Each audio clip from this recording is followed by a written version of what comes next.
پاکستان نے عالمی مالیاتی فنڈ IMF کو رواں مالی سال سرکاری ملازمین کی پینشن اور تنخواہوں میں اضافہ نہ کرنے کی یقین دہانی کروا دی ہے۔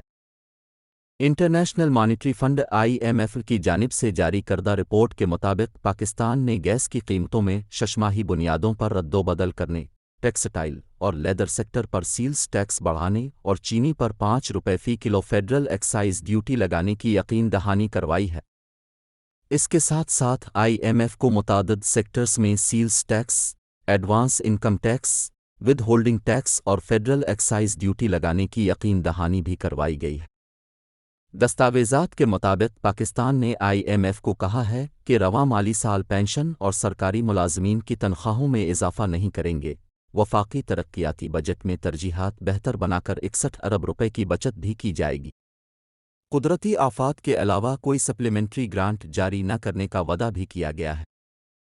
IMF دستاویز کے مطابق حکومت نے کہا ہے کہ توانائی کی قیمتوں کو بروقت بڑھا کر سبسڈی کا بوجھ کم سے کم کرنے کی کوشش کی جائے گی، اور اگر ٹیکس وصولیوں کا ہدف حاصل ہوتا ہوا نہ محسوس ہوا تو اقدامات اٹھائیں گے۔ دستاویزات کے مطابق FBR نے IMF کو کہا ہے کہ ریٹیلز، پراپرٹی، تعمیرات اور ڈیجیٹل مارکیٹس جیسے شعبوں سے پورا ٹیکس وصول کریں گے۔ اسی طرح ٹیکسٹائل اور لیدر کے شعبوں کے لیے سیلز ٹیکس 15% سے بڑھا کر 18% کریں گے۔ ماہانہ 8 ارب روپے وصولی کے لیے چینی پر ₹5 فی کلو فیڈرل ایکسائز ڈیوٹی لگائیں گے اور مشینری کی درآمد 1%، صنعتی خام مال کی درآمد پر 1% ایڈوانس انکم ٹیکس لگائیں گے۔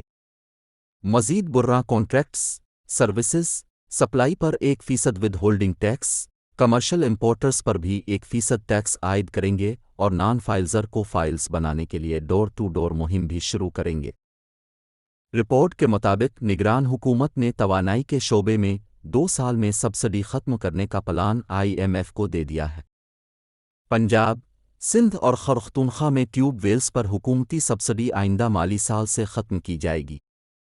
دوسرے مرحلے میں ٹیوب ویلز پر 1/4 کراس سبسڈی ختم کرنے کا ارادہ ہے۔